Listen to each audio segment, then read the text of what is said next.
Previously on Fox News Rewind, 9/11. I had to commit our troops to Saudi Arabia. Hundreds were injured and thousands were struck with fear in their hearts when an explosion rocked the basement of the World Trade Center. We fast roped into the objective and started losing our helicopters, which was our way out. The first wave of U.S. support personnel arrived Sunday at the bombed U.S. Embassy in Nairobi. The Pentagon is sending a total of 14 aircraft to Kenya and Tanzania. The Algerian, who has just been indicted on charges of trying to smuggle powerful explosives into the U.S.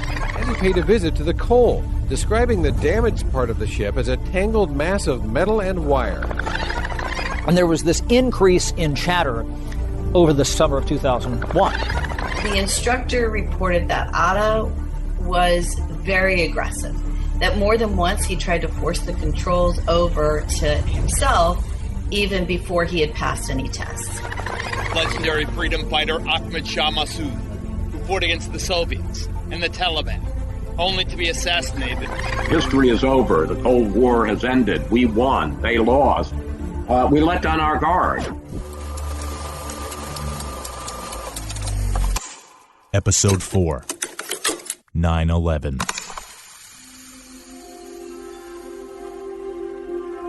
On September 11th, 2001, I was living in Los Angeles, and it was early in the morning for us. I was heading into the office in Atlanta. I was in Washington, D.C. I was, at that time, chair of I was in school. I was in 9th grade. I was in my office, U.S. Attorney's office in Lower Manhattan. I was at home getting dressed. I was working at ABC, and I was a little late into the office. On September 11th, 2001, I was actually in Germany. I was in Paris. I had just come back from a story covering actually migrants. I was in Yemen.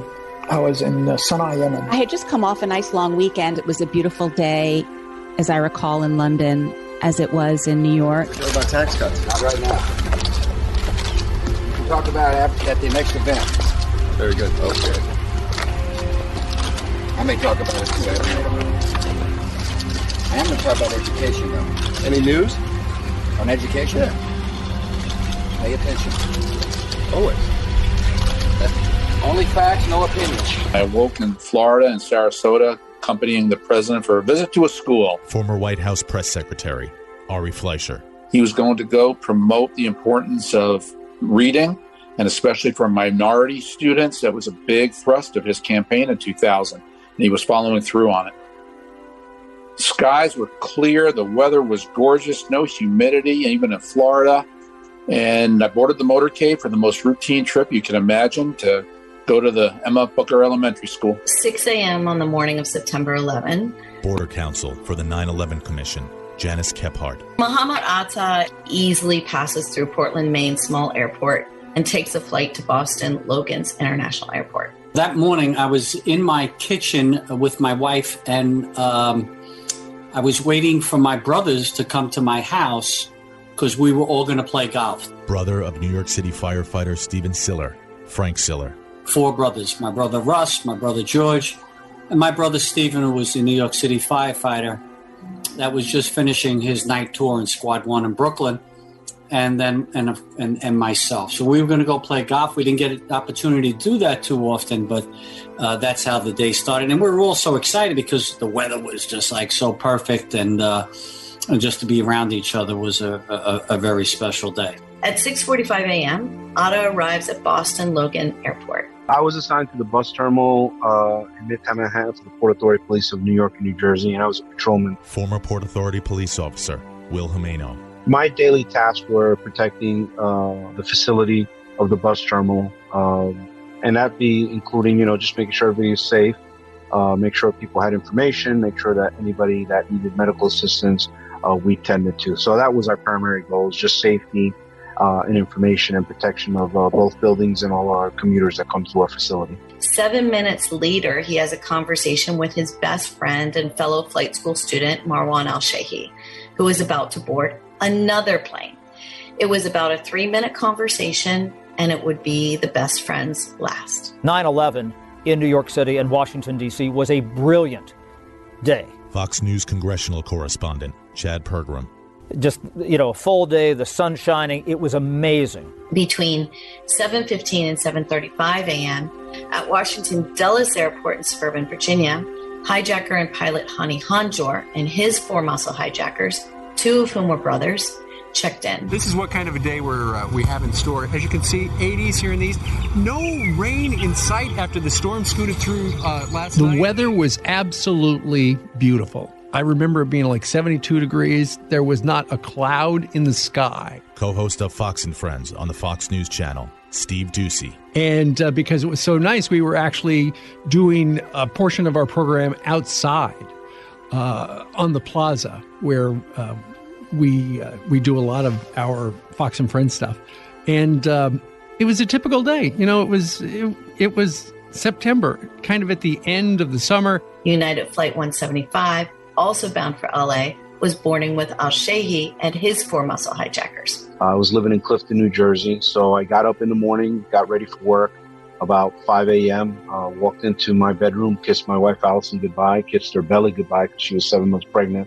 I walked into my other daughter's room, my older daughter Bianca, kissed her goodbye, and I literally skipped down the steps to my house that I had just bought 6 weeks prior and drove from Clifton, New Jersey into the bus terminal in Manhattan and got ready for work. Back in Newark, New Jersey, Ziad Jarrah was organizing his crew to board United 93, also headed for LA. Between 7 and 7:45 a.m., they all make their way through security. Commanding officer had come back to Washington. He had retired from the Navy. Former commander of the USS Cole, Kirk Lippold. And when I came back that summer from USS Cole and reported to the Pentagon, he called me up and said, "Hey, my boss here at the CIA would love to talk to you. And because we would like to show you what we knew before, during, after the event." Atta and his team began their successful hijacking in the air and taking over of the cockpit at about 35,000 feet and about 35 minutes into the flight. After that, the FAA air traffic controllers' attempt to communicate were no longer acknowledged. Flight attendants were stabbed, mace was sprayed, and flight attendants alive were forced to the back of the plane. I was outside, and I was supposed to interview the Planters Peanut mascot. And so, which is complicated because those mascots in the big peanut outfits, they don't actually talk. They just, they kind of dance around and wave and stuff like that, but they don't talk. So the interviews are always challenging. So we had to shake his head and do a little dance and stuff like that. You're here to talk about how this is National Cholesterol Education Month, September is. But I always thought there was a lot of fat in peanuts. Yes. Atta took control and locked the cockpit door. One flight attendant called a reservations office in North Carolina, calmly explaining everything happening on the aircraft. The New York Mets were playing the Pittsburgh Pirates. We were in Pittsburgh. Former New York Mets manager, Bobby Valentine. I woke up early that morning, went down to the gym in the hotel in downtown Pittsburgh. Boston air traffic was aware that something was wrong because Atta had mistakenly used the communication system connected to the air traffic control. I was assigned to Post 35, which is corner 42nd 8th Avenue. And it was a beautiful day. Went out to post, took my post looking into the lobby of the building I was in front of. There was an awning above my head. Over to my right was Sergeant Ross and 2 other officers. And it was just a normal day watching thousands of people come through the bus terminal. At 8:44, the flight attendant reported that they were way, way too low. Early in the morning, I drove up the George Washington Parkway and arrived at the gates of the CIA. My friend John Russack came down, took me up to his office. We sat down with Charlie Allen, and for the next hour and a half, I got a briefing on what the CIA knew about bin Laden. At the end, Mr. Allen looked at me and said, "Well, what do you think?" And first thing I said was, "Sir, first, thank you very much for your time. I know how busy you are. But secondly, America doesn't understand. I believe it is going to take a seminal event, probably in this country, where hundreds, if not thousands, die before Americans realize we are at war with this guy." And he looked at me and smiled and said, "Well, we're doing our best to make sure that doesn't happen." And as we walked out of his office and we're walking down the hall, 20 minutes after I said that to Charlie Allen, the first plane hit the North Tower.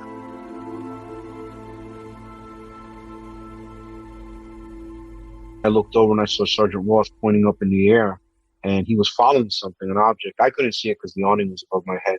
But when I glanced over my right shoulder, I saw the intersection of 42nd and 8th Avenue just go dark. I didn't hear anything. I couldn't make it out, so I didn't really pay much attention to it. I went back to doing my job. I was in my office, U.S. Attorney's office in Lower Manhattan. Former United States Attorney for the Southern District of New York, Mary Jo White. And then hear a very, very loud bang. Now, I'd heard loud bangs before, after the Trade Center bombing in 1993, and thought it might be a bomb. But the trucks driving over metal plates in Manhattan are very, very loud.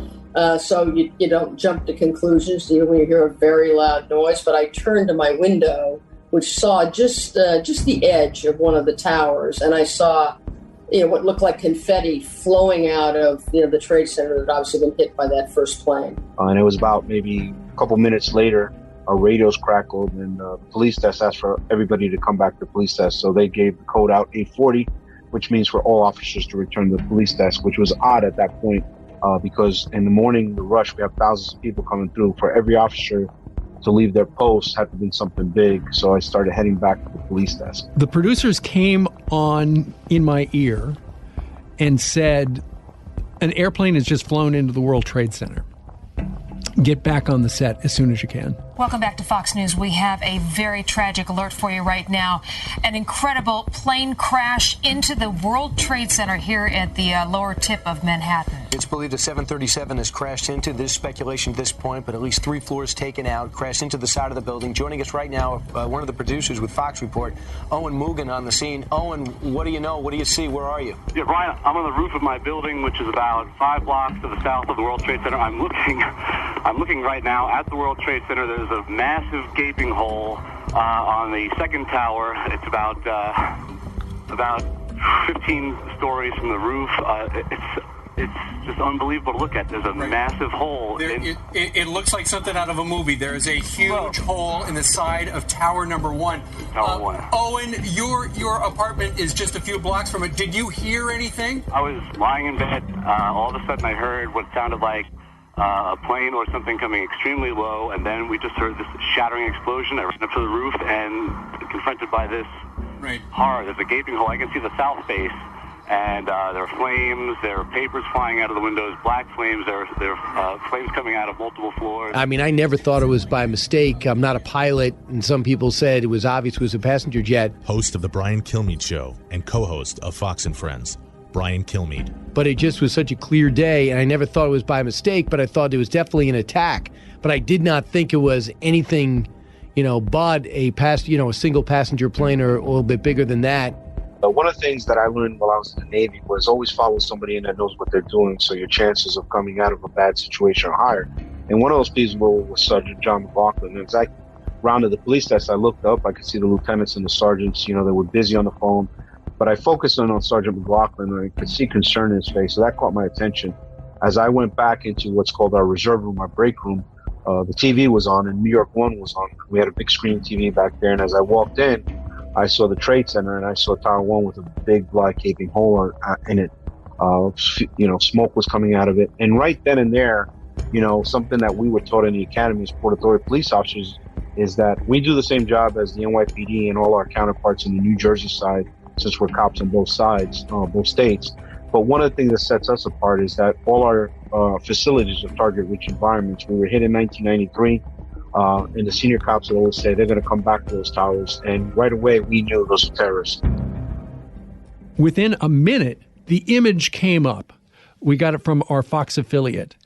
And it's like, holy cow, look at the size of that hole in that building.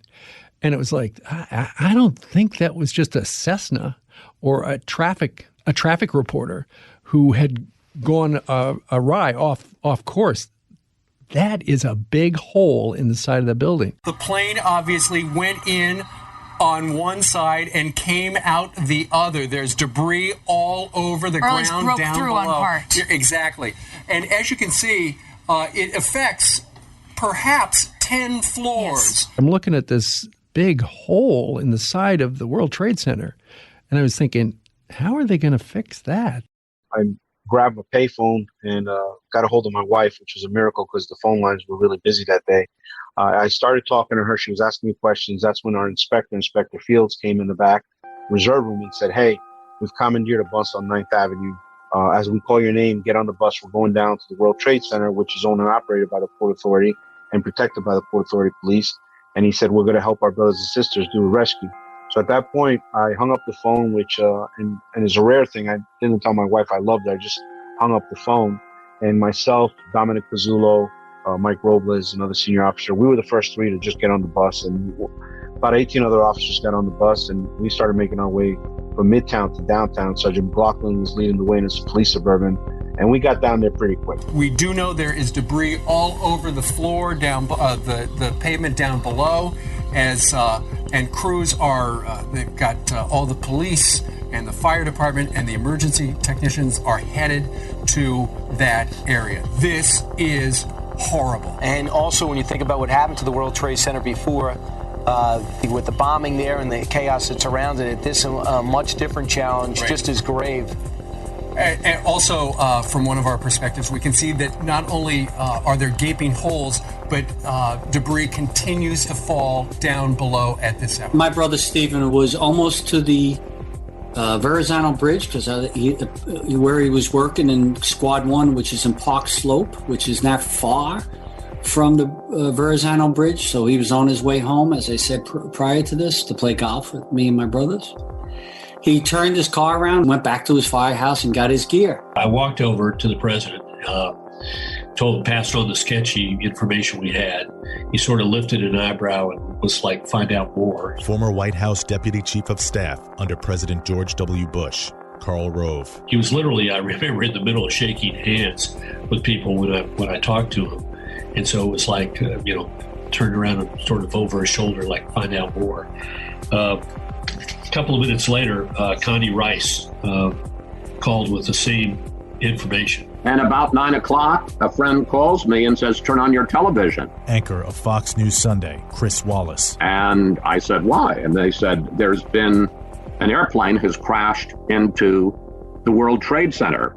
We talked about everything that was known at that time, which was not much. We didn't know where the plane was from. We didn't know essentially the size of the plane. We just saw a hole in the building, and we were surmising why that would happen. Maybe somebody ran off course. Maybe it was a traffic plane, one of those guys on the radio talking about the traffic in New York City. We did not know. And normally we go till 9 o'clock in the morning, but the news department was able to scramble their team, got them into position early, and John Scott took over. I was opening the studio door, and my producer at the time, a guy named Steve, anchor of Fox Report Weekend, John Scott, got in my ear with an extreme sense of urgency. He says, "John Scott, get to the studio now." Went into the office. Everyone was staring at the television, watching John Scott at the time steer us through what was happening on screen. Chief political anchor and executive editor of Special Report on the Fox News Channel, Bret Baier. And the TVs turned to every other channel, and then watching live as that second plane hit. I am reminded of a couple of things that happened recently, Dr. Gross. Not long ago, within the last couple of weeks, in fact, there was a pilot who flew. There was another one. We just saw another one. We just saw another one apparently go. Another plane just flew into the second tower. This has to be deliberate, folks. I was living in Atlanta. My phone rang. It was about 8:45. Co-anchor of America's Newsroom on the Fox News Channel, Bill Hemmer. And I did not pick up, and it was my mom. And she said, "Billy, turn on the TV. Dear God, I think we're under attack." Stephen called his house and told his wife, Sally, said, "Tell my brothers I'll try to catch up with them later." But obviously we never went to play golf, because then the second tower was hit. And the day started to unfold. What is going on? It's like, and we, everybody in the studio, we were slack-jawed. It's like, what did we just see? And my first inclination was,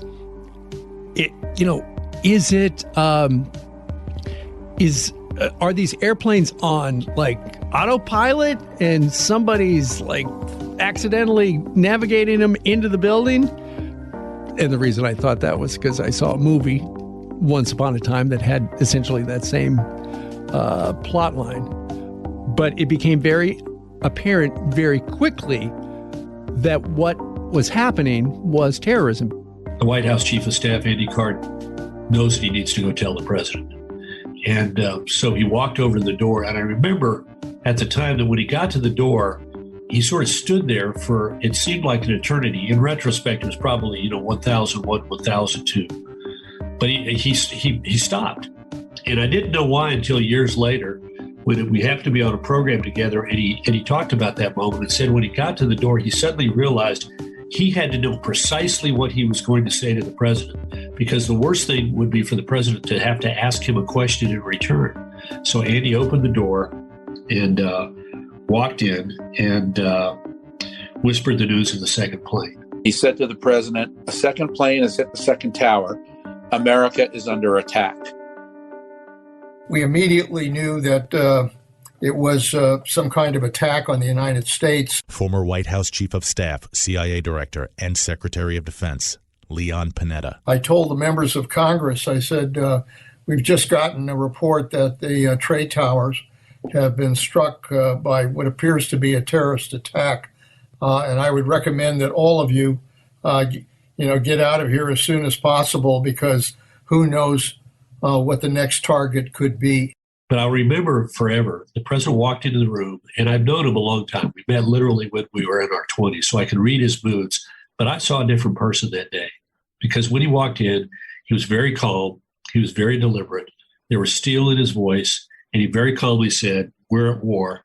Give me the director of the FBI and the vice president."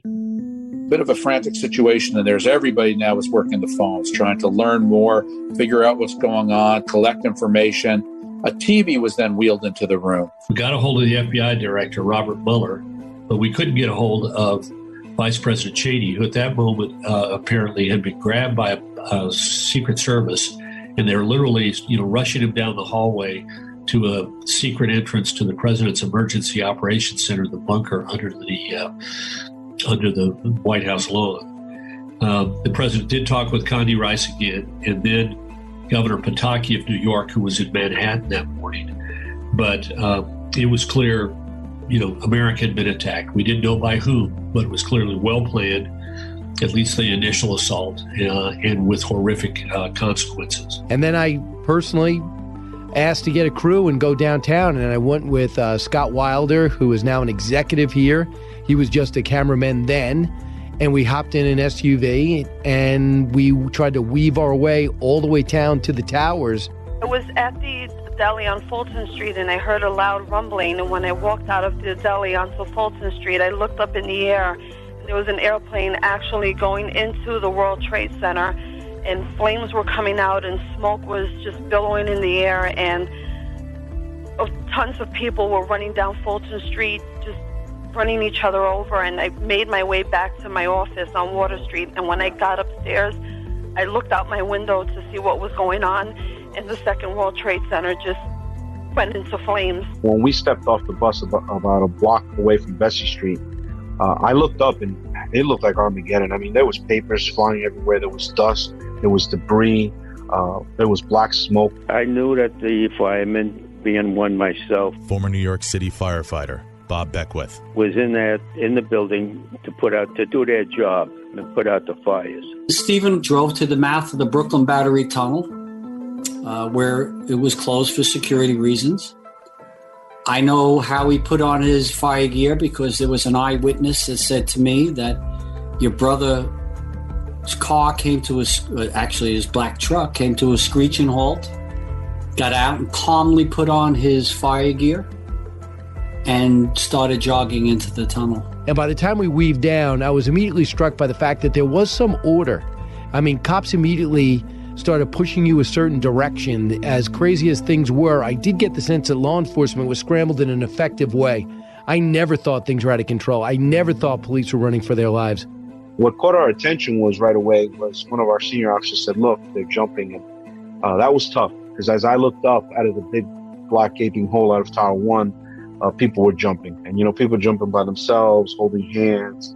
And it was breaking my heart because I could see these bodies jumping and then they would disappear behind Building 6. And every time somebody jumped, I just thought it was like throwing a pebble into a pond where you get that ripple effect. Every time someone jumped, that was somebody's mother, brother, sister, father, the list goes on. And, all I could think about is as a police officer, we were sworn to, protect and serve, and we needed to get up there. We really needed to get up there. And that was a tough thing to see is, human beings, fellow Americans, jumping to their death. And then you come over certain blocks and you see firefighters look like defeated soldiers. They were sitting there trying to gain their breath. Some were coming in, some were coming out, but looked absolutely devastated. Obviously, we know how much loss they would suffer. And also another thing struck me too as I got close. I watched a firefighter say, guys, who's got a car? Who's got a car? Who's got a car? He goes, one guy says, I have a pickup truck. He goes, where is it? 5 minutes later, the guy pulls it out of a garage and they all hop in the pickup truck and then he yells, what's your names? And they would say, he goes, write them down on a piece of paper. So he writes them down. They all write their names down on a piece of paper. They say some code that firefighters know, and they all came together. They formed a new unit, and with the civilian car, were going back in. And there was obviously much more danger to happen, and there could have been more attacks for all we know. But that's the type of courage that I saw and I witnessed. So at that point, Sergeant McLaughlin kind of, snapped us all out of it. He came running from the buildings he had parked on Church and Vesey, and he ran up and he asked for volunteers and how to know how to use Scott air packs. Being Port Authority Police, we're the first responders at the airports and all of our facilities, so we're cross-trained not only in law enforcement but firefighting. At that point, myself, Dominic Pizzulo, and Antonio Rodriguez, both of them graduated with me January 19th of 2001 with the 100th class. So we said, well, Sarge, we just graduated. We know how to use the Scott air pack. So he said, all right, let's go.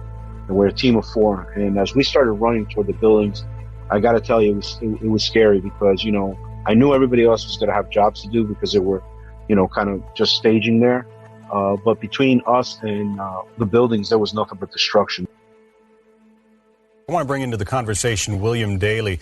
Bill, I know that Osama bin Laden likes airplanes, and again, we are not attributing this act to his organization, but he was implicated in a plot to blow up something like 13 airliners in 13 days or 8 in 8 days, that back in the Philippines back in the 1980s, I believe. Exactly.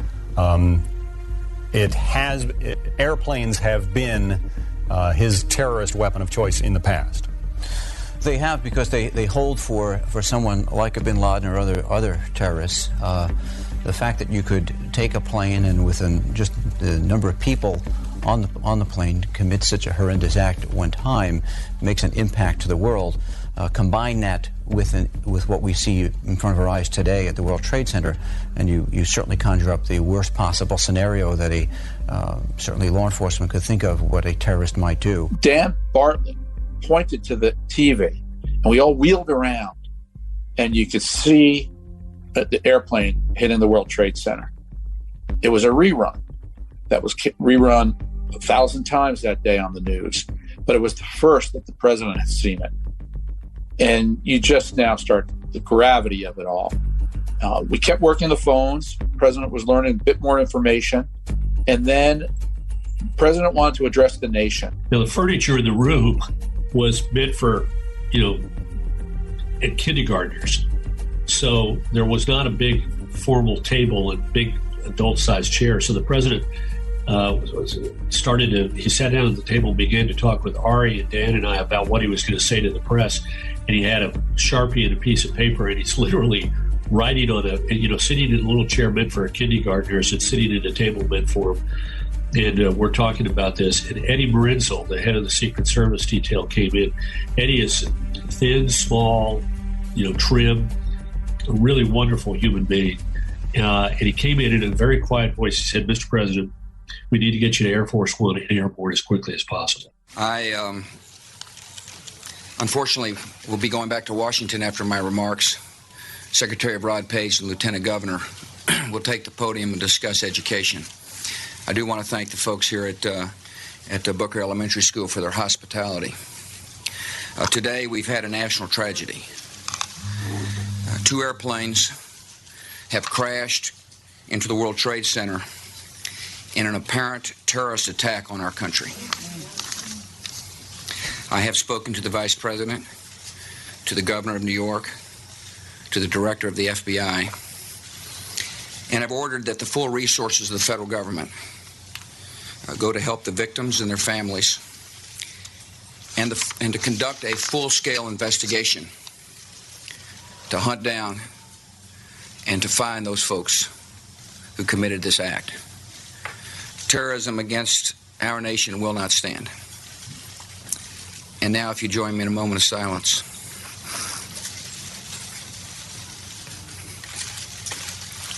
May God bless the victims, their families, and America. Thank you very much. My operations officer, who was a 2-star general, was telling me, he said, "Sir," he said, "we're tracking an airplane that headed out of D.C., went west in the vicinity of Cincinnati, Ohio, turned around, came back in the vicinity of the East Coast, and was flying up I-95 towards D.C. when he made a left bank turn and went back south." Former Vice Chief of Staff of the United States Army, General Jack Keane. And so we're talking about it. I said, well, he's obviously heading for the Pentagon. I said, it's not that easy a target given there's only 5 stories above the ground. He may have been a little too high. And it was in that conversation we were talking about evacuation procedures and the rest of it when that airplane indeed did hit us. I don't want to incite any undue panic, but there is a report only, of another aircraft that has crashed on Interstate 395, one of the main routes in Washington, D.C. Now, that is only a report at this point, but given the pictures you're seeing on your screen right now, anything is possible. David Asman is joining us from Fox Central. David, what do you have? John, we are hearing right now of another explosion that has taken place at the Pentagon. We have the heart of the financial district of America being attacked. Now we understand that there is an explosion. There has been an explosion in the Pentagon, the heart of the military command center of the United States of America, John. It can't get much worse than this. Let's hope. Suddenly, it was no longer a story just about New York City and the World Trade Center attacks, but suddenly they were tracking an airplane in Washington, D.C. Next thing you know, something flies into the Pentagon. Normally, a motorcade goes 40, 45 miles an hour.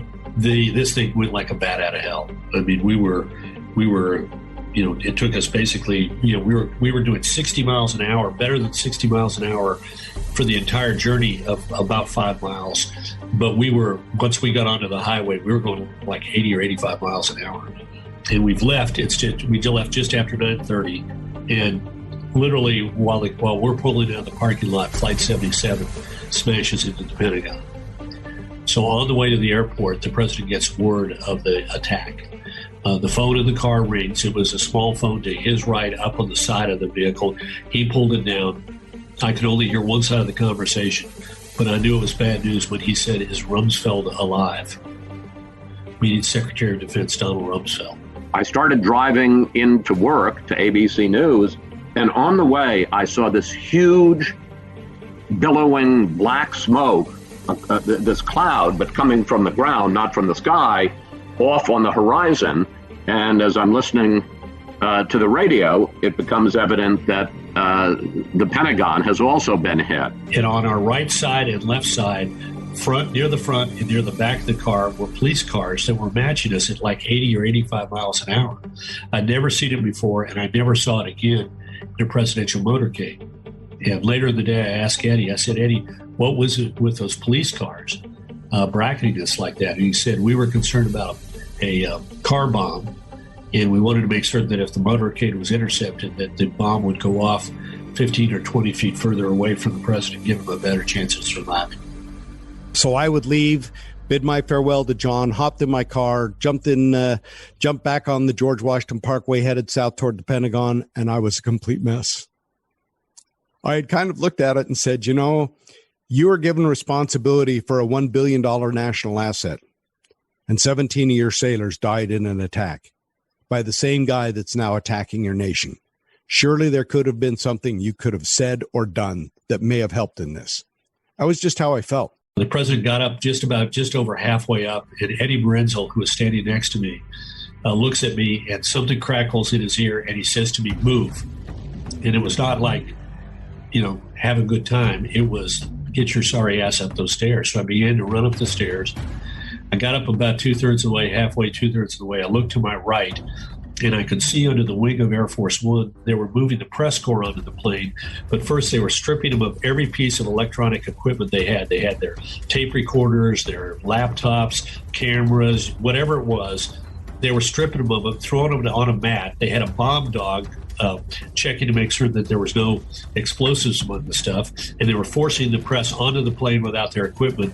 They later tossed the equipment into the base of the airplane and sorted it out once we got airborne. And what I remember most about that was this sense of the United States is under attack, and you have no idea how big this is. Things are out of control. This isn't one attack. We've had a lot of those, terror attack. This is a series of coordinated attacks that have hit the financial center of New York and have hit the headquarters of the U.S. military. How much further is this going to go? Well, I never got to my seat because, again, as I'm passing the president's office, he whistles at me and points to the chair across from him. He's sitting now behind the desk, and he's pointing to the chair on the other side of the desk. So I go in and strap myself in. And you have to have a shoulder strap if you're riding in one of these chairs, like in the senior staff cabin. Different if you're seated in the normal seating. It's like a normal airplane. But here you have to put a strap over your chest, which I'm doing. And as I watch people running onto the airplane and running down the hallway, and it seems loud. And then I realized the reason is because the engines are already being ramped up. In fact, as I'm watching, the last person comes on the plane. There's nobody else who's coming onto the plane.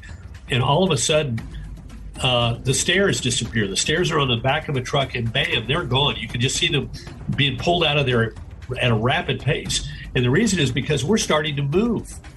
And if they didn't move the stairs on that truck out of the way, they'd get clipped by the engines here in just a moment. But we're starting to move, and the door of Air Force One is still open. And an airman comes running up the hallway, grabs a strap by the open door, leans out over 30 feet of air, and pulls the door shut and arms the door. And we're like, bat out of hell moving down the runway. We get to the end of the runway, and Colonel Tillman flips that thing around like it is like you're in a Piper Cub, stomps on the brakes, powers the engines up totally, and then lets it go. Now, I've done an aircraft landing and takeoff, and this is about as close a thing as you can describe because, we're just rolling down the runway and at a rapid rate of speed to get airborne as quickly as possible. And when he gets us airborne, he stands the plane on its tail. So I'm looking up at the president, who's across the desk from me, and he's looking down at me, and we're both strapped in. And I'm trying to be like, how's your day been so far? And we're going at 40,000 feet as quickly as they can possibly get us up there.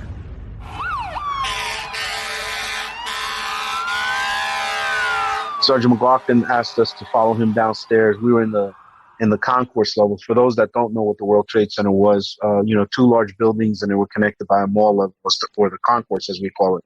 We went down one level from the concourse to our police desk and got a mail cart with more equipment. Then we came back up into the mall level, and we were walking by a steady flow of people coming out of Tower 1. I tell everybody, the one thing I saw that day was a lot of love. I saw total strangers helping each other, people just caring for each other, even though in the midst of chaos. And, there were people injured. There were people that had already passed. And as we passed these people, my main thing was just to follow the sergeant. When we finally got close and abandoned the car and got on foot, and we realized we're not going to park close, we're better off walking. I remember getting to the site and feeling like this was another planet because everything was white and there were shoes everywhere. And if you walked by an open sewer or a drain, it was like a furnace. I mean, you literally would have your clothes burn off if you stood to stand there. That was clearly the fires raging underneath. So by the time we got there and found our truck, I saw David Lee Miller still here, obviously, and David Lee Miller said, "I lost my cameraman, I got to take yours." And knowing he was the breaking news reporter, the one handling international affairs, when international events, last time I had seen him, he was in Israel getting shot at. I realized he was better equipped, better trained, so Scott went with him. John, I think it's important to keep in mind this morning that just getting information out is a difficult thing at this time because there are people running through the streets with their cell phones in hand, many like myself, who are unable to actually get through on the cell system. It is overloaded, and the only way for most people to communicate right now is to find a regular telephone line because they're just literally thousands of people streaming through the streets, all of them not knowing what to do or what has happened here. At that moment, I still could hear the concrete falling. And also the sound of human beings. And there was a distinct sound between concrete falling and human beings. And I kept hearing human beings fall, the bodies. And, at that point, another officer walked up to me, Bruce Reynolds. He responded from the George Washington Bridge. Shouldn't have been in there, but he was in there anyway because he had a lung condition. But here he was trying to help people. And, as a young officer, I needed that encouragement. He said, "We're going to get a lot of people home today, kid." And that meant a lot. And at that point, Sergeant McLaughlin came up and put more equipment in the cart. At that point, we had also met up with another officer, Christopher Amoroso. There's a famous picture of Christopher saving people that day. He's got the Nike gloves on. He had saved 4 people before coming back into the building and hooking up with us. And we became a team of 5. At that point, we're leaving Tower 2, heading toward Tower 1. I got in my car and I was driving down I-75 south with the radio on. And I did not live in New York at that point. And my imagination took me up to the place where these are the Twin Towers. There are thousands and thousands of people on a New York sidewalk every hour of the day. And if these towers go down, how many people could perish? And in that car, at that moment, the South Tower fell.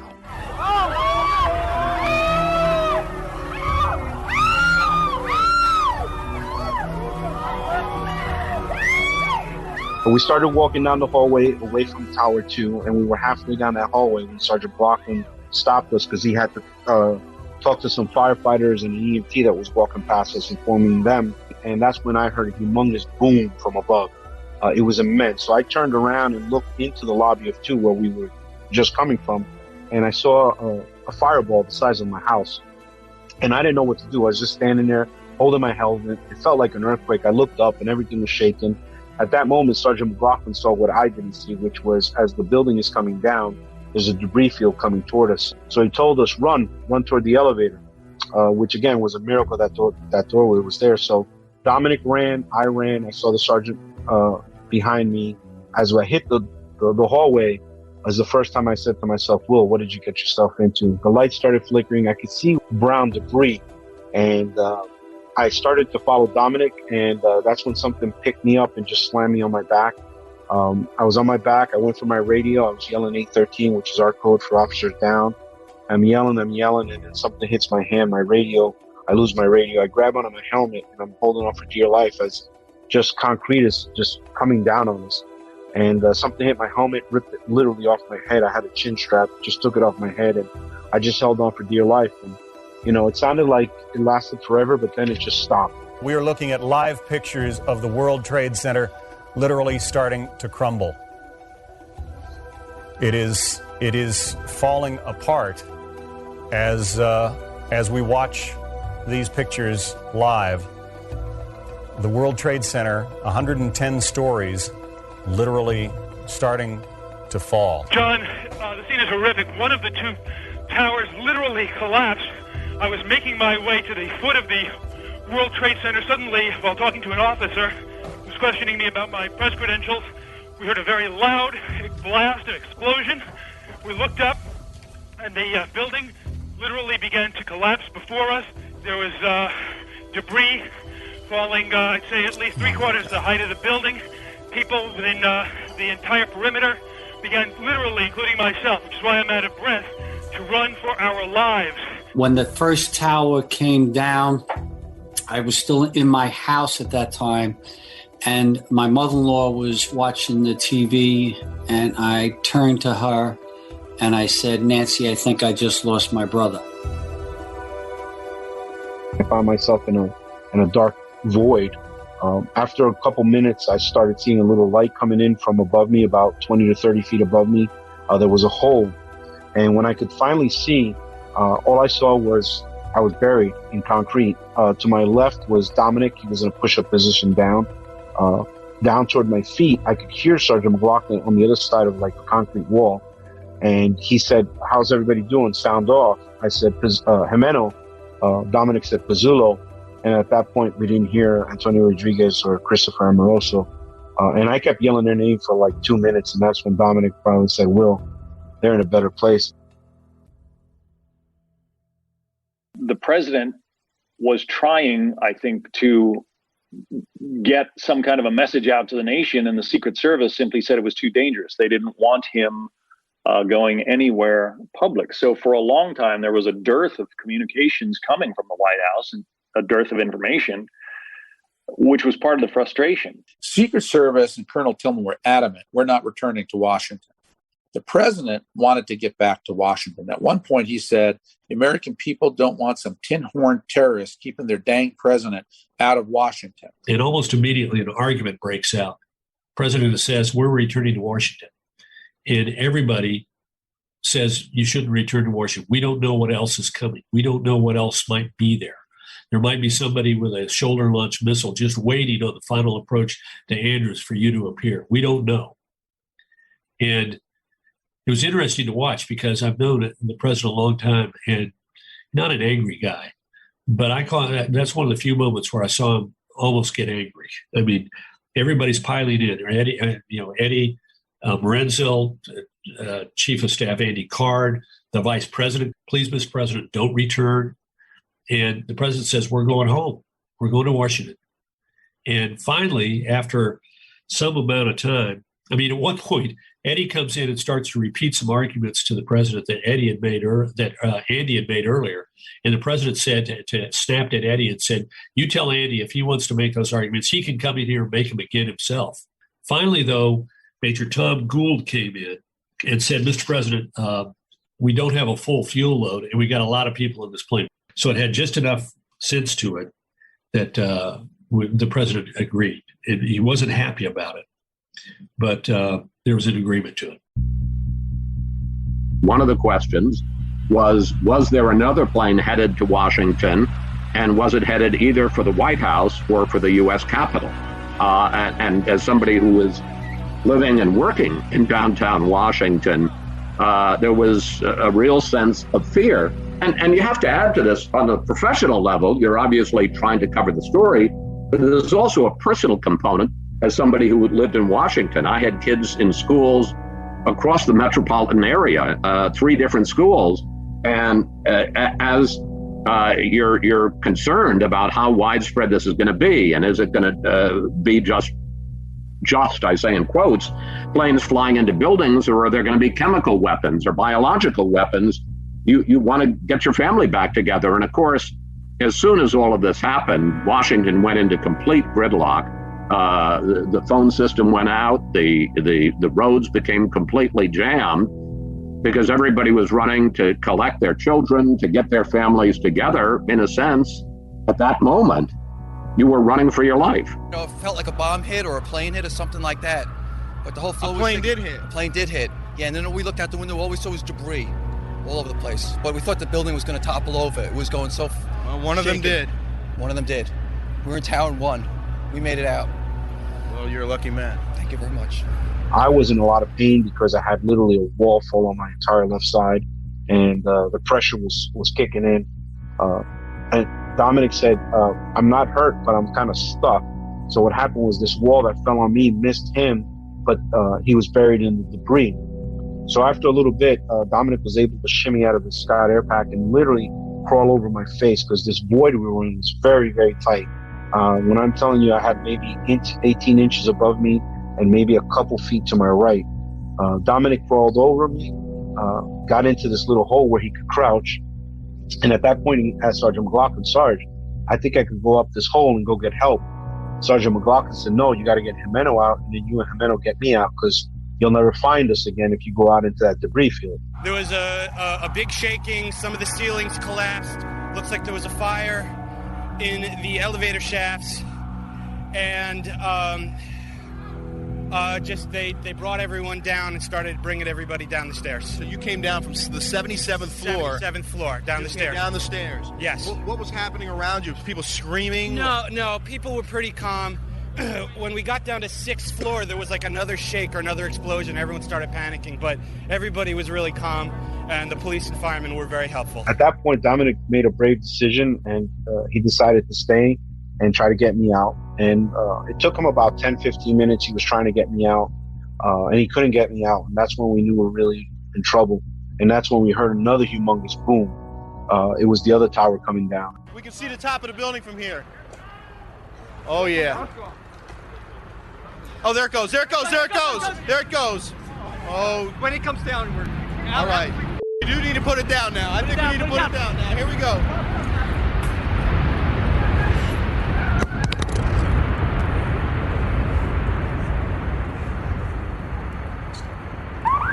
America, offer a prayer.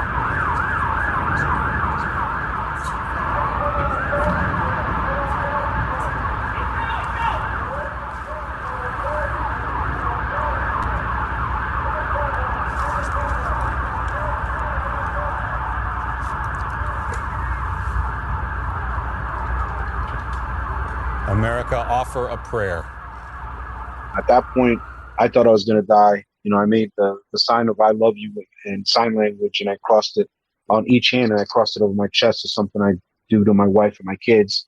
So I figured if my wife was told that they found me like that, she would know that I was thinking of her in the last moments.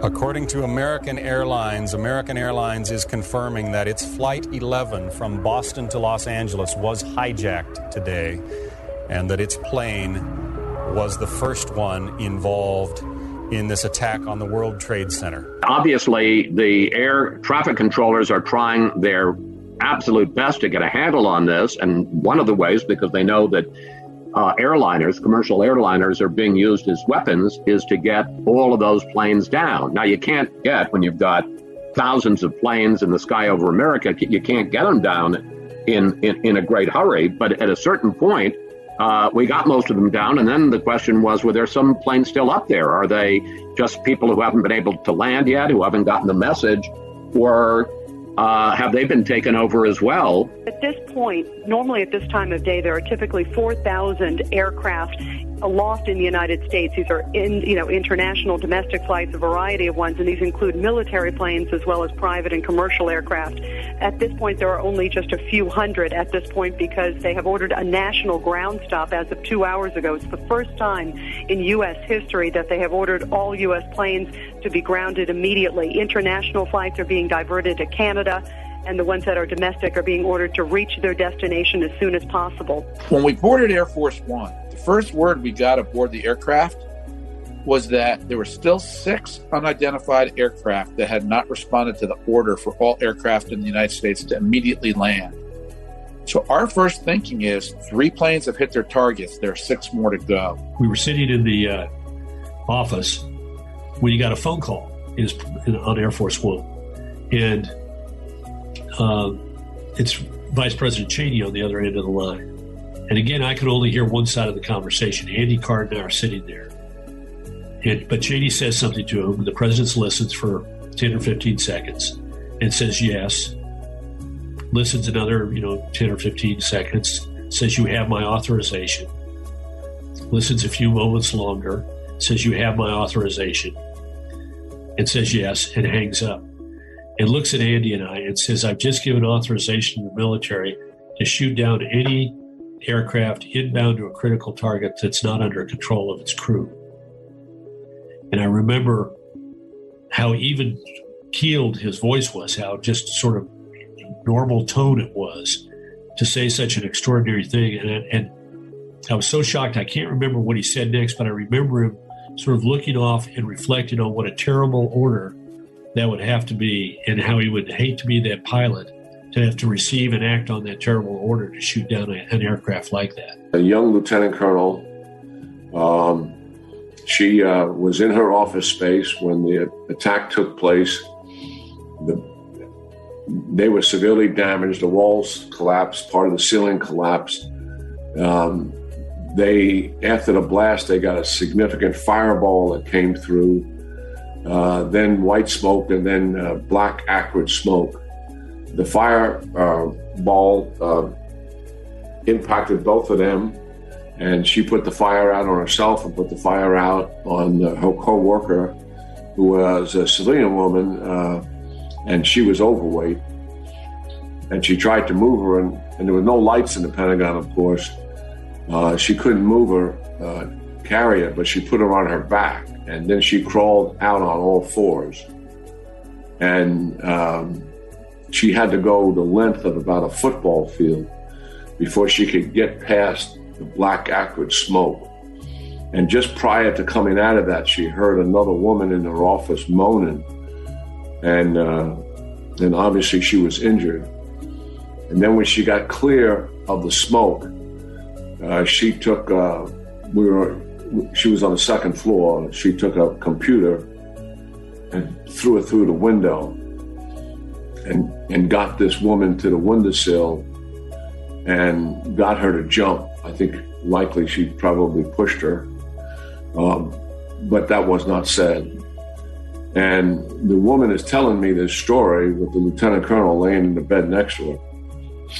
And then the lieutenant colonel, as opposed to jumping out that window herself, went back and put her life at risk to go get that other person.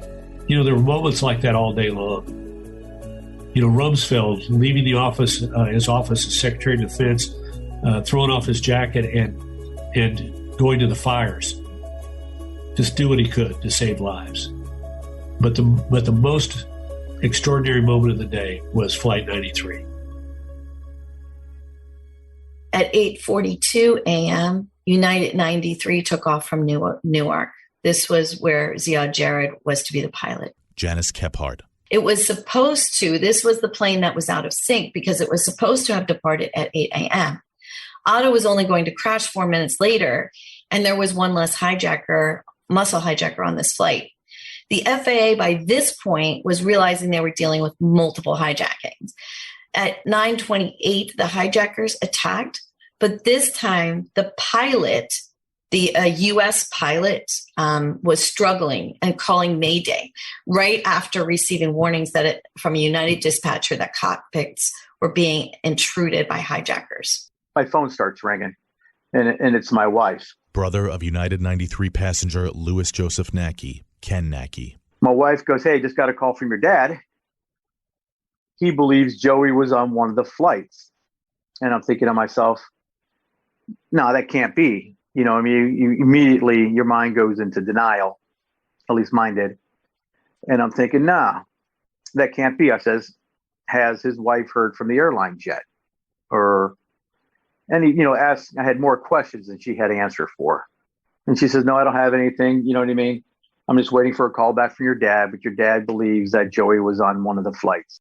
My brother at the time actually worked in New York City. So my first thoughts were really just focused on, as I think most people, New York City and what was going on there and trying to get a hold of him or waiting for him to get a hold of me. Goddaughter of United 93 flight attendant Lorraine Grace Bay, Emily Schenkel. And, over time, he was able to get a hold of me, and he had actually seen the second plane hit. So he was, the whole morning was really just trying to focus on him and making sure that he was safe.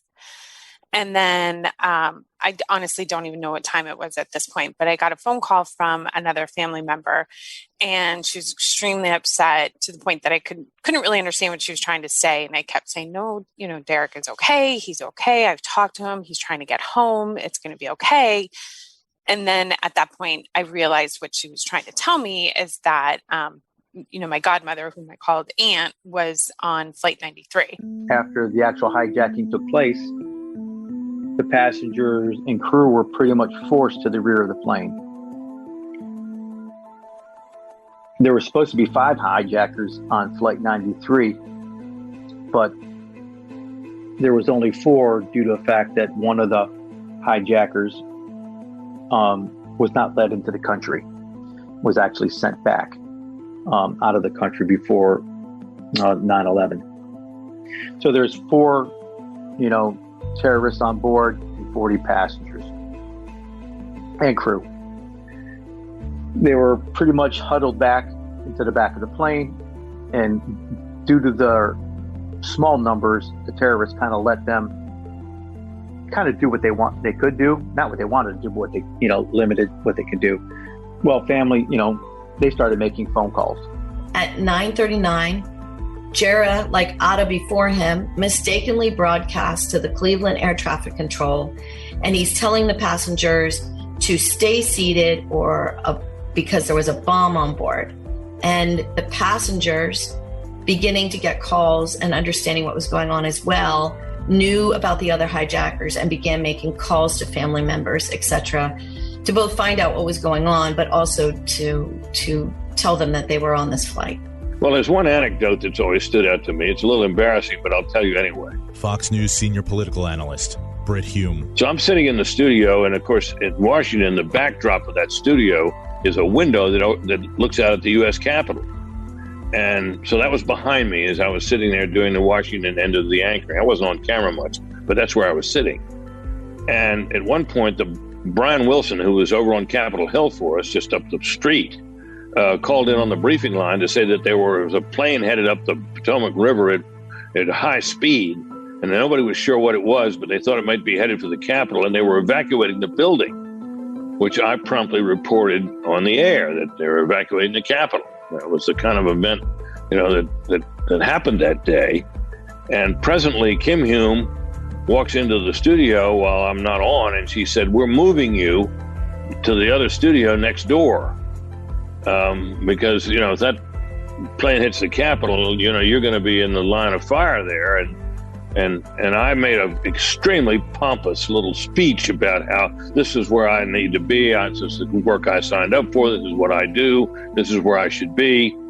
And finally, she looks at me and she said, "Brit, if the plane hits the Capitol, we need the shot." Brian Wilson is on the phone with us now from the Washington area. Brian, what's the latest? Well, I wanted to tell you, John, that I'm in front of the Capitol, and a moment ago, police officers ran up to us and ordered us off of the grounds and told us, and I quote, "There is a plane that has been hijacked. It is 20 minutes south of Washington." This was about 10 minutes ago, and is headed this way. They are taking ultimate precautions. Now, as you know, in these chaotic situations, sometimes information gets twisted. But police officers here are saying that they believe there is a hijacked plane now headed toward Washington. Lauren Grancolas called her husband Jack, and she left a message, very calm voice saying, "Listen, the flight's been hijacked." There hasn't been a transcript of the call, but it's out there. And basically, she just called and said, "Listen, everything's okay, but the flight had been hijacked and there's problems." And then she just went on to say, many times that she loved him, and also, told him to please tell everybody in her family that she loved him. And then she said goodbye. I try to think to myself that while they were planning their attack and gaining information, that the drive that they had, all 40 of them, was just to get home to their families and have dinner. I think that's all they needed for motivation to make sure that the terrorists were not successful in whatever they had planned. They knew what was happening. They knew what the plan was. They knew that this was not going to end with them, landing somewhere and being held hostage or something like that. So they really got together and they discussed things. They made a plan and they voted, which is really about as, American as you can get. So we know they're able to gain information. They were able to really sit down and think what it meant and what they needed to do. They came up with a plan, voted on the plan, and then executed that plan and made sure that Flight 93 did not reach its intended target. By 9:57, the passengers, we'll call it, revolted, and they began assaulting the hijackers. The passengers ran into first class. They tried to break into the cockpit. At 9:58, Jarrah told a hijacker to block the cockpit door. He tried rolling the plane back and forth to stop the assault, but it didn't work. Just imagine that you only have 40 people on board such a large plane against, 4 adversaries. So, just that small window of time, the sheer mental toughness of those individuals is just amazing. By 10:01, the passengers were forcing that cockpit door, knowing that this was their last chance to stay alive. Jarrah then yells, "Allah is great, Allah is great." Another hijacker yelled, "Put the plane down, put the plane down." And within seconds, Jarrah drilled that United 93 into the ground at a 90-degree angle, like a screw into wood. He was only 20 minutes from Washington, D.C. Authorities at the Somerset County Airport confirm a large plane crash about 80 miles southeast of Pittsburgh. We're trying to deal with only facts today and not rumors because there are plenty of those swirling around, but we do have a confirmation of apparently another plane crash about 80 miles southeast of Pittsburgh. You've got to assume that it's related to all of these goings on, but we don't know any more information than that. As the day went on, and I always ask people, do you have a brother or a sister, in your family? And you have that, sixth sense about you that over time you kind of realize, something's missing, something's not right. And as the day went on, I just kind of felt, that something was missing. I want to get quickly to Chris Kanicki. He's a photographer with the Pittsburgh affiliate of Fox affiliate. He was back there just a couple of minutes ago. And Chris, I've seen the pictures. It looks like there's nothing there except for a hole in the ground. Basically, that's right. The only thing you could see from where we were was a big gouge in the earth and some broken trees. We could see some people walking around in the area, but from where we could see, there wasn't much left. Any large pieces of debris at all? No, there was nothing that you could distinguish that a plane had crashed there. It was like, my God, what were those people? How did they find the courage in them to do that? How did they find, they knew what they were doing. They knew what their end was going to be, and yet, rather than retreating in silence to their seats, they attacked evil. And it was a statement of what the spirit of America was all about. First thing I think to myself is, what would our country look like today if Flight 93 had reached its intended target? Would the Capitol still be here, or luckily would they be able to take out the White House? There is a common courage in ordinary Americans that is a remarkable thing for our country. And in the opening battle of the war against terror, those were our first heroes. In the terrorist attacks today, it appears that a friend and a colleague here at Fox News has been killed in one of the plane crashes. Barbara Olson, you know her as a very familiar face as a frequent commentator on the Fox News channel and other networks. She is also the wife of Ted Olson, the Bush administration's nominee for Solicitor General. He was also very much involved in the Bush effort, working out the contest over the vote in Florida in the presidential election.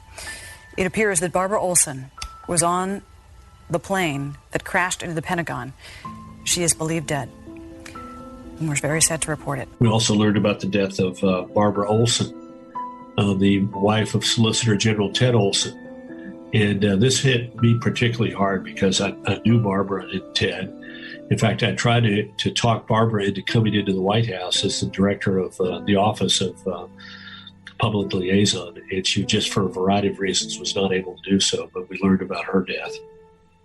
Mr. Mayor, do we have any idea yet the number of casualties? We don't know the number of casualties. We know it's going to be a large number of people that were seriously injured and that died, and there's no way at this point of knowing or even focusing on that. The effort right now is to save as many people as possible, and we have thousands of emergency workers doing that right now. After the second collapse, we found ourselves, in a lot more pain. I was in more pain. Will Jimeno.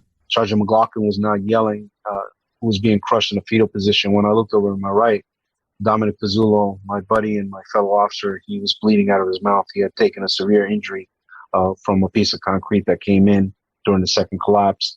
At that point, I said, Dom, you okay? Dominic said, no, Willie, I'm dying. And I said, hold on. At that point, he said to Sergeant McLaughlin, Sarge, can I get a 3-8, which is our code for a break? Sergeant McLaughlin, even though he was in a lot of pain, he stopped and he said, yeah, you can have a 3-8. At that point, Dominic said, Willie, I'm dying. Don't let anybody forget that, I died trying to save you guys. I said, I would never let anybody forget that, Dominic.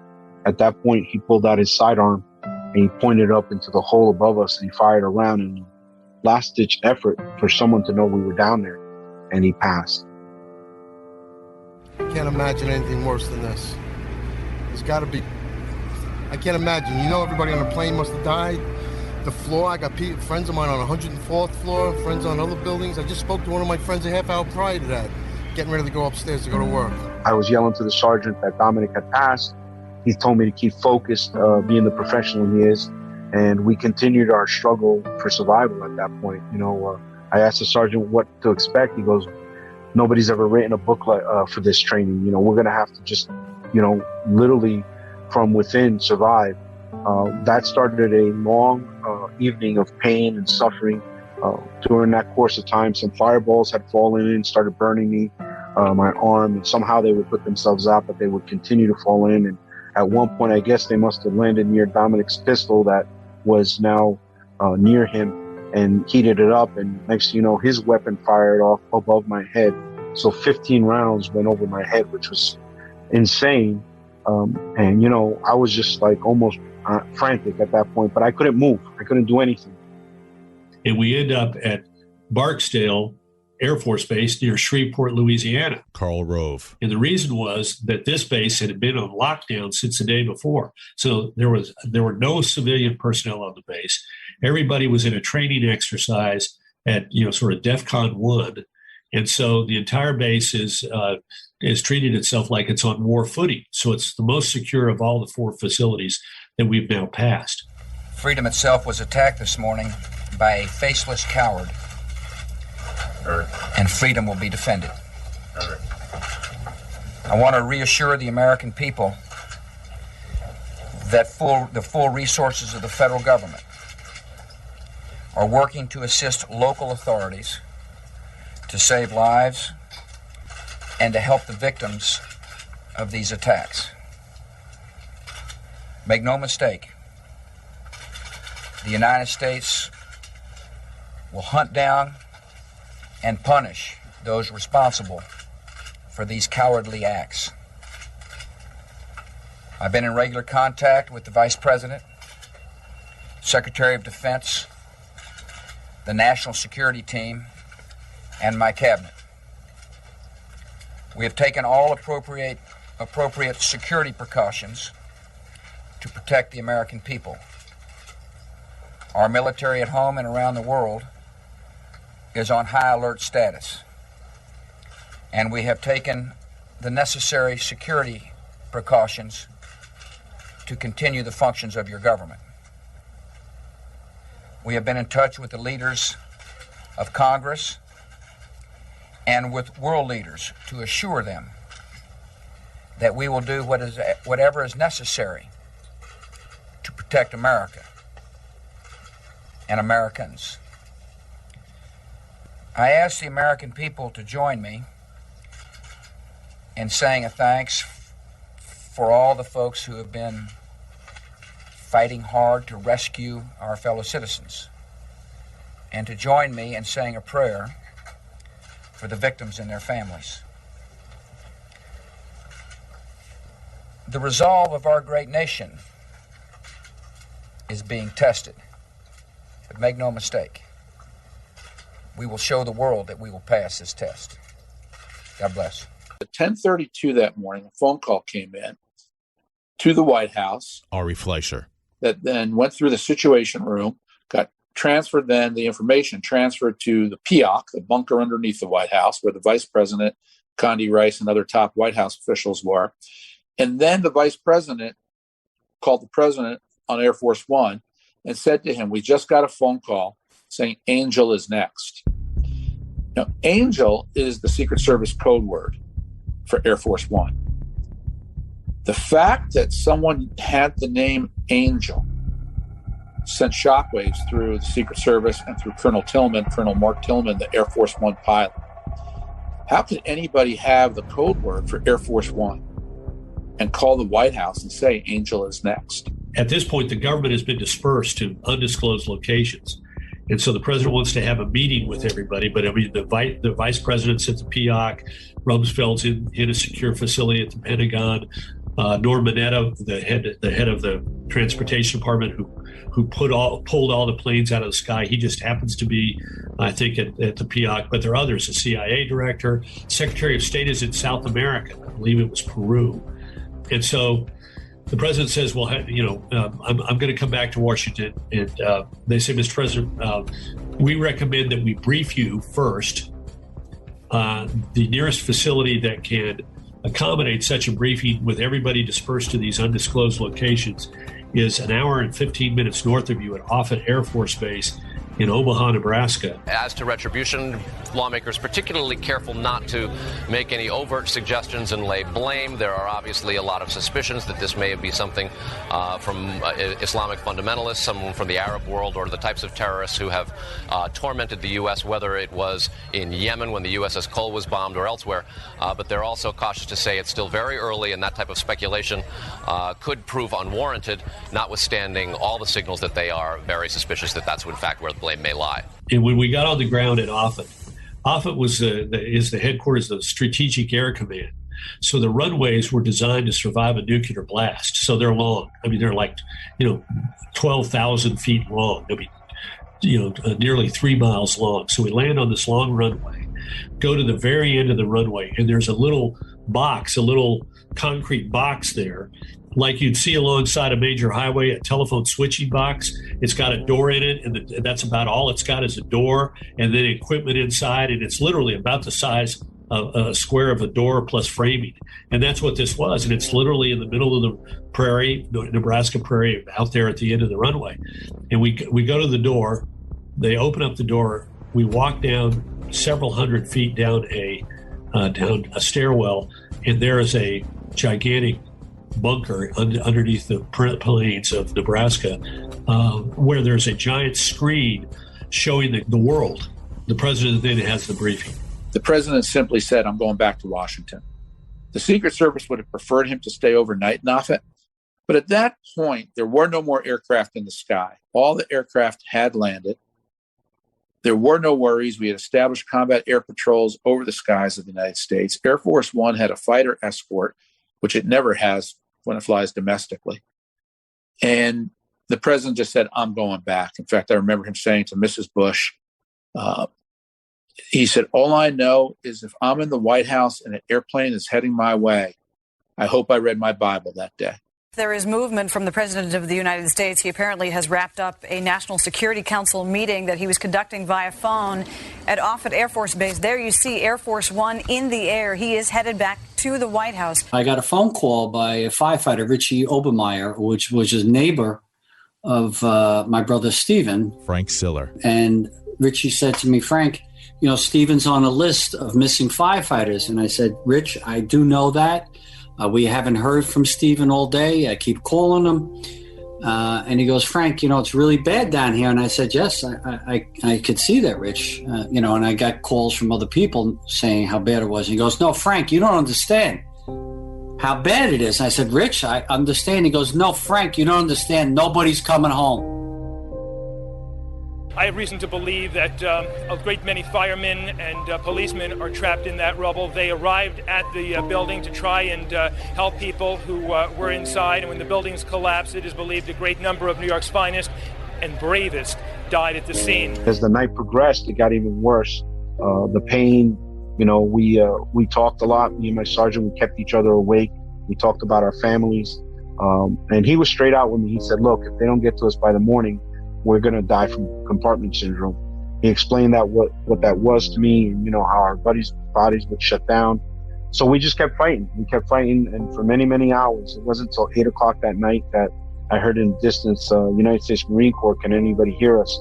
And it was 2 Marine reservists, David Carnes and Jason Thomas, along with a civilian, that literally broke through the lines and were in the epicenter because we were near the sphere. So we were in between both buildings, both towers that hit us. And these men, put their lives on the line, running through the barricades without permission, and they found us. For too long, the world has just shrugged its shoulders at terrorism. But we now know that none of us as Americans can avoid that terrorism unless we take strong action against it. And I express to the President on behalf of both of us and all of the Senate that we stand shoulder to shoulder with him in this fight, that no one will try to seek partisan or geographic or any other advantage. We will be united in this fight. What everybody remembers is people, the members, bipartisan, coming to the steps of the Capitol. Fox News congressional correspondent Chad Pergram. And singing God Bless America. A very organic, moving moment. And that's something, that when you look at the video history of that day 100 years from now, that's one of the things that people will notice and remember.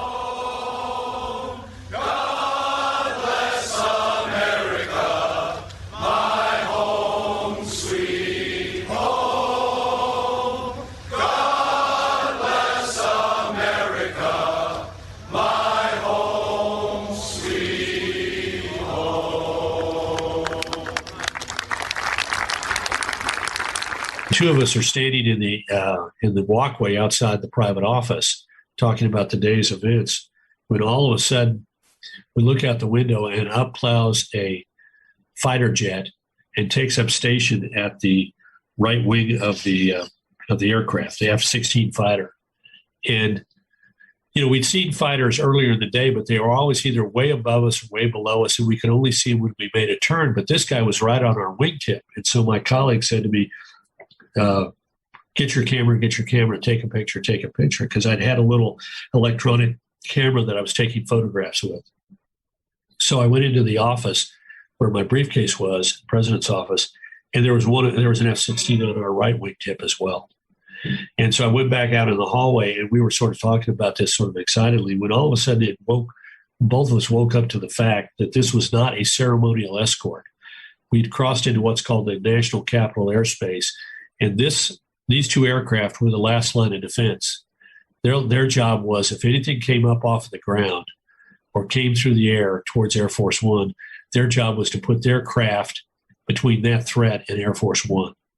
I spent the day essentially just walking around New York City, just taking it all in. Steve Doocy. And it was eerily quiet in New York. Usually there's, so many car horns honking and people yelling, hey, get out of my way. Not a sound. It was surreal. It's like we're in the biggest city in America, and it sounds like downtown Abilene, Kansas, where I'm from. There's no traffic. You didn't hear anything except an occasional bird in a tree, and that was it. Now, Marine One, it's a great way to commute to the airport. I recommend it. Over my shoulder, the window that's over my shoulder, the Pentagon comes into view, and it's still, the smoke is still pouring out of the Pentagon, moving from west to east, and we go through the plume, and the president breaks the silence by saying, take a look. You're looking at the face of war in the 21st century. I remember wondering what was going to come next. And I don't think, frankly, that many people in this country, if you told them on that evening that there would be no further attack on this scale, would have been prepared to believe that. You know, we didn't know what was going to happen the next day. We didn't know any of it. For much of that day, we didn't know where the president was.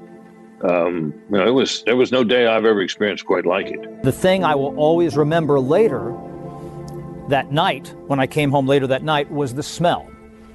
The smell of the Pentagon.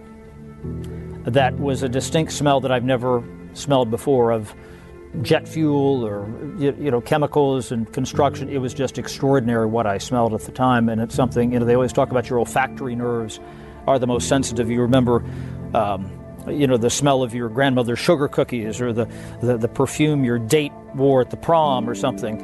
And for me, it's that kind of smell, and it takes me back to 9/11. Scott Strauss, Patty McGee, and a civilian who was a former EMT, Chuck Sharika, jumped into this very, very dangerous hole and began my rescue. It took 3 hours for my rescue. They were ordered many, many times to leave us because it was an encroaching fire, but these men said no. They died with us. There was a lot of pain, a lot of suffering. They finally got me out after 3 hours. About 11 o'clock that night, I came up, and I remember looking up and asking, "Where's everything?" Because I could see the sky, but I couldn't see the buildings. And a firefighter said, "It's all gone, kid." And I remember that's the first time I cried that night, because I didn't cry when I was injured. I didn't cry when the guys died. I didn't cry through all the pain and suffering. But I cried when I saw the buildings were gone, because I knew we had failed. We didn't get everybody home. That was tough. They sent me down a line of many, many people, put me on an ambulance, took me to Bellevue Hospital. And the second time I cried was when I got to Bellevue Hospital, because it's about 11:30 at night at this point. They get me off the ambulance, and I'm expecting this to be in a long line of injured people. And the doctors and nurses were just standing around, and I said, "Where's everybody?" And they're like, "You're it." Good evening.